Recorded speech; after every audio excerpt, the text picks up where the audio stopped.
one of the reasons I've been so excited about this synod, which you're probably tired of hearing about my excitement, and now that it's over, you're probably like, oh good, these videos will stop coming into my email inbox every day and I'll stop seeing them all over Facebook. But one of the reasons I was so excited about this synod was because I was involved in the pre-synod gathering.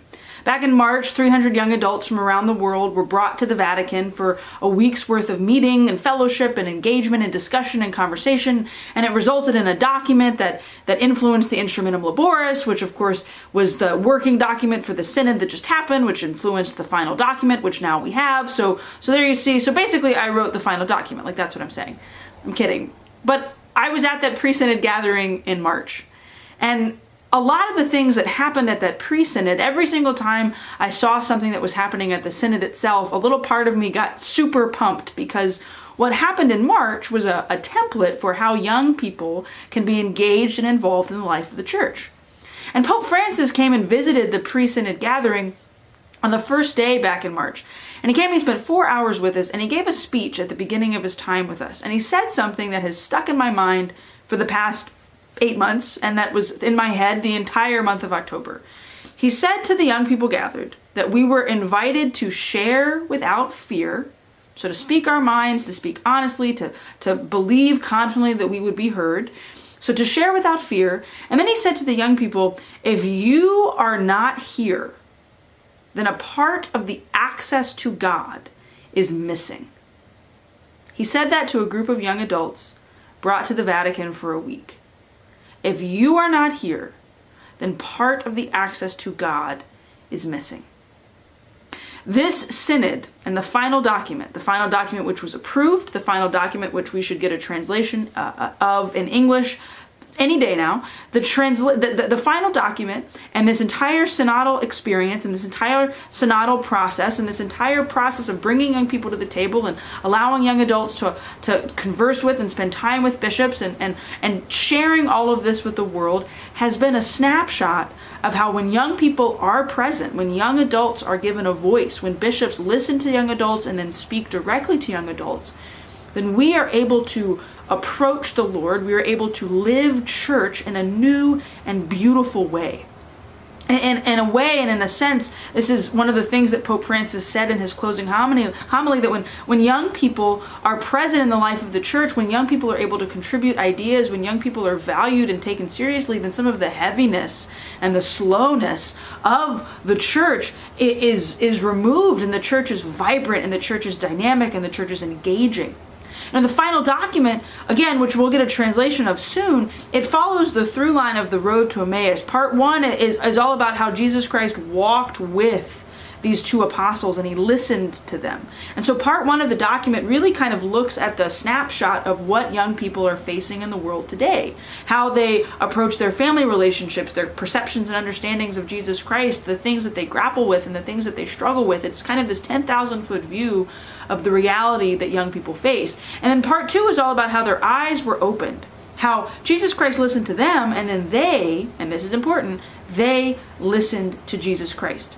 And so part 2 of the document really explores how the church answers the deepest desires of a young person's heart, how the church responds to the questions that young people have, how the church invites young people to an understanding of the truth. And there's a really beautiful aspect of part 2 where it describes that young people, so the encounter with young adults, the encounter with teenagers, the working with people between the ages of 16 and 30, they are a theological place. They're a place where God can be experienced. And if they're not present, then a part of the access to God is missing. Part 3 is all about how the people leave without delay. These two people that encounter Jesus on the road to Emmaus and have dinner with him in Emmaus, and their eyes are open and their hearts are burning, they go back to Jerusalem. They leave without delay to go tell other people what they've experienced and what they've learned. So this is kind of the rallying cry to the rest of the world that the Synod was October 3rd to October 28th. It was 25 days long, but the experience of the Synod, synodality, it's kind of the buzzword that everybody's been talking about, doesn't end just because the Synod has finished, just because the document's written, just because the Pope closed it with Mass. But this experience of dialogue and discussion and exchange of ideas and bringing young people to the table to sit down with other people in positions of power and to share without fear, Well, that's something worth replicating and duplicating and doing again and again and again. One of the hopes and dreams of a lot of people involved in this synod process is that at local and national levels, a synod of young people will happen.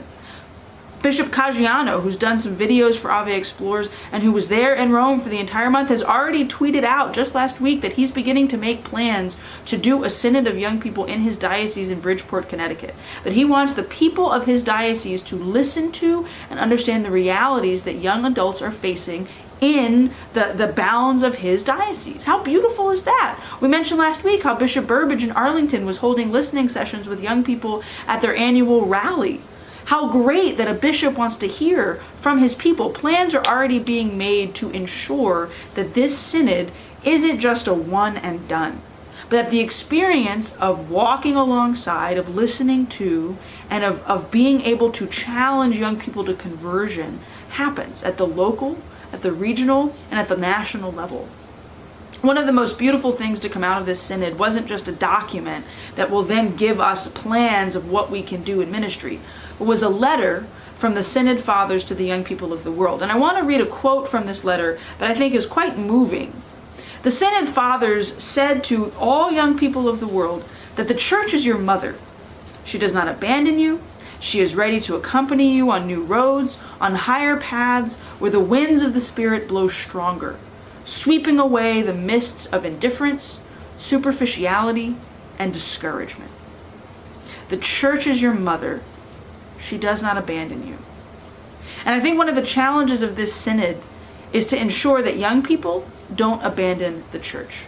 The young people know that if they are missing, if they're not here, if they're not present, then part of the access to God is missing. And that the church, which is our mother, the church, which is our home, needs us. Needs the voices, the ideas, the gifts, the talents, the presence of young people. The final document reflects that. The final document encourages young people. The final document challenges young people. The final document lays out plans for how mentors that walk alongside young people can be to them a voice of truth and a challenge to conversion. There's a lot more work to be done. The synod is not technically over. I mean, yes, technically it's over. Yes, the 25 days have finished and the Pope said the closing mass and everybody went home. But now the work begins. And if the church is our mother, well, you always go back home to mama. If the church is our mother, you protect, you defend, you love your mom. If the church is your mother, and she's not going to abandon us, then we cannot abandon her either. Ave Explores is not finished. The work that we have to do with the synod has just begun, so buckle up and get ready, because if we're not here, then part of the access to God is missing.